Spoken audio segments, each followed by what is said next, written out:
Qui a tiré sur l'avion de Guillaume Soro?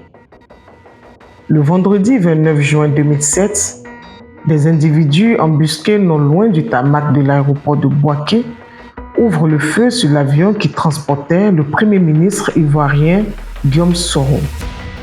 À bord de l'aéronef de type Fokker F-100, 44 personnes. Bilan de l'attaque, 4 morts et de nombreux blessés. Cet attentat intervient à un moment où la Côte d'Ivoire est coupée en deux suite à l'insurrection armée du 19 septembre 2002.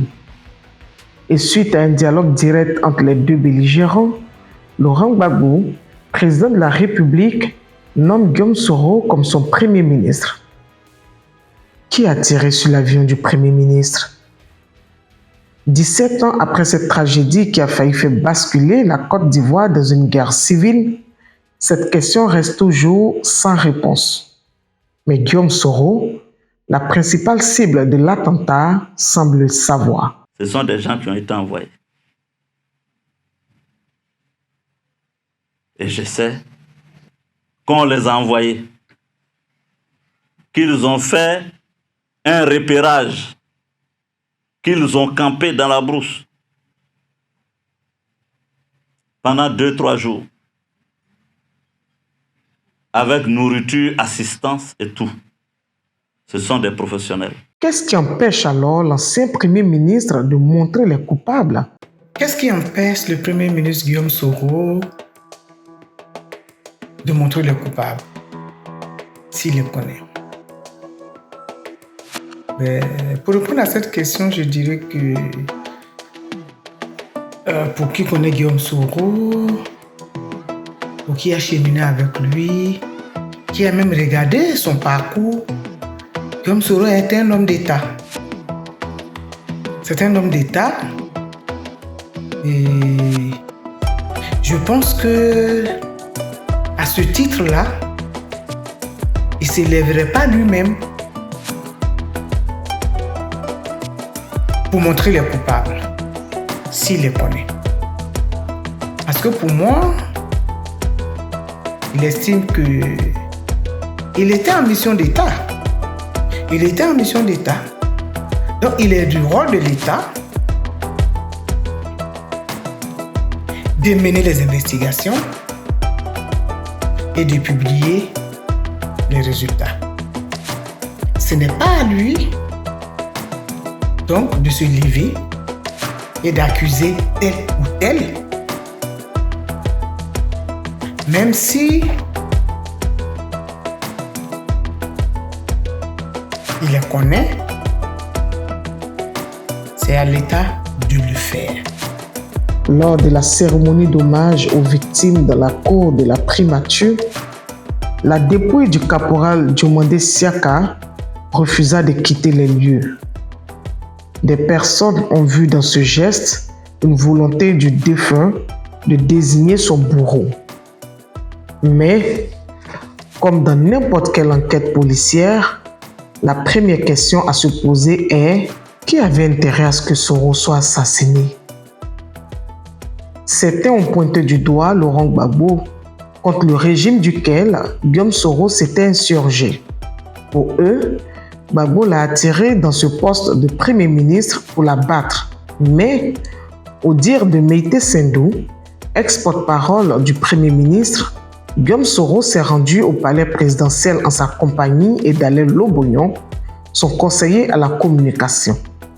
Guillaume Soro aurait ouvertement dit à Laurent Gbagbo: « Monsieur le Président, je sais que ce n'est pas vous. » Et avant de les recevoir, Gbagbo aurait demandé à sa secrétaire de préparer de la boisson chaude pour ses invités et la goûter en leur présence afin de les rassurer qu'elle ne contenait pas de poison.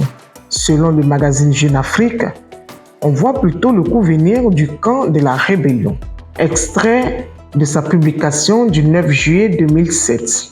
Comme le coup a eu lieu dans le fief des FN, la première hypothèse est, bien entendu, celle du complot ourdi au sein même de l'ex-rébellion. Chacun sait qu'après l'accord de Ouagadougou du 4 mars dernier, et surtout Au lendemain de l'accession de Guillaume Soro à la primature, des anciens rebelles se sont demandé si leur chef n'allait pas les trahir. Au soir de l'attentat, les regards se sont tournés vers deux chefs militaires des FN, Shérif Ousmane, commandant de la zone de Bouaké, et Zakaria Koné, commandant de celle de Vavois. Au moment de l'attaque, tous deux étaient en déplacement à Ouagadougou. À ces allégations, Soro répondra ceci. J'ai lu dans les journaux que l'attentat, c'est mes chefs militaires. Il n'y a aucun de mes chefs militaires mêlé là-dedans. On dit c'est Shérif Ousmane ou c'est Zakaria. Ce n'est pas vrai. Tous deux sont mes petits. Ils ne peuvent pas me trahir. L'attentat, ce sont des gens qui ont été envoyés. Qui les a donc envoyés? Pour répondre à cette question, le chef du gouvernement demandera une enquête internationale. C'est un attentat et nous savons qui l'a fait. Il y a des pistes, mais je ne vais pas dévancer les enquêtes. J'ai fait le point des investigations avec le général Bakayoko hier. Il y a des gens qui sont arrêtés, il y a des éléments.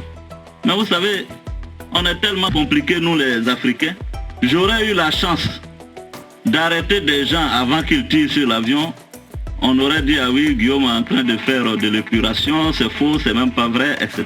Donc nous avons des éléments, mais je veux que ces éléments-là, il faut que l'enquête internationale qui devrait aller vite, parce que c'est même pas compliqué.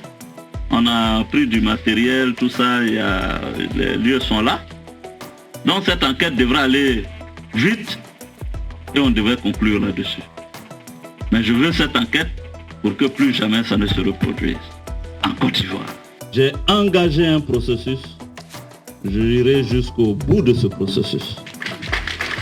Je ne reculerai pas, je ne vais pas reculer.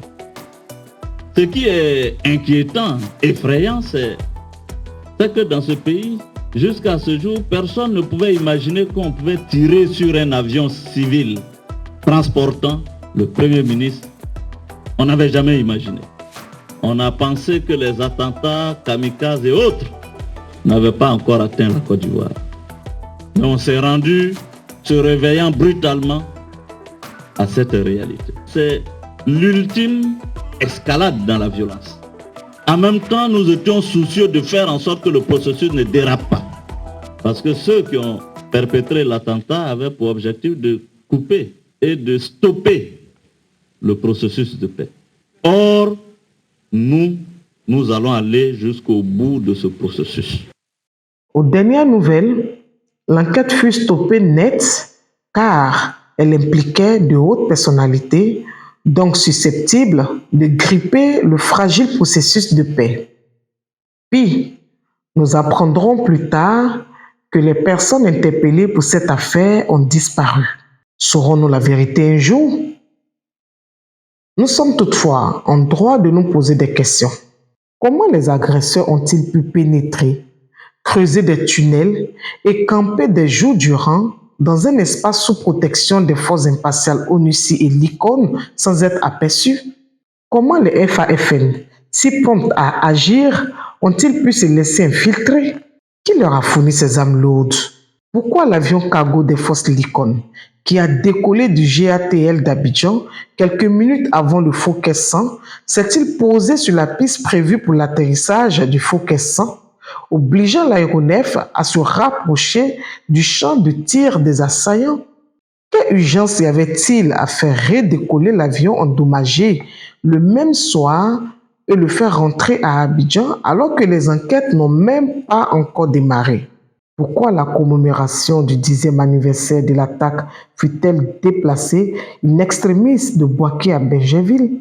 Beaucoup d'eau a coulé sous le pont. La guerre est derrière nous et la Côte d'Ivoire est redevenue un pays normal.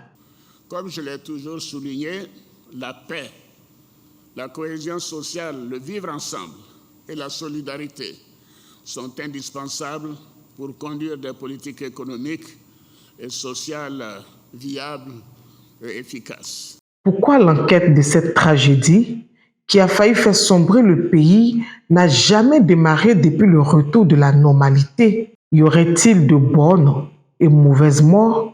Quoi qu'on dise, le discours de Guillaume Soro inscrit dans une logique de réconciliation, n'a pas varié. Je vous demande de prier pour la réconciliation en Côte d'Ivoire. Qu'il n'y ait plus de division entre les filles et les fils de ce pays.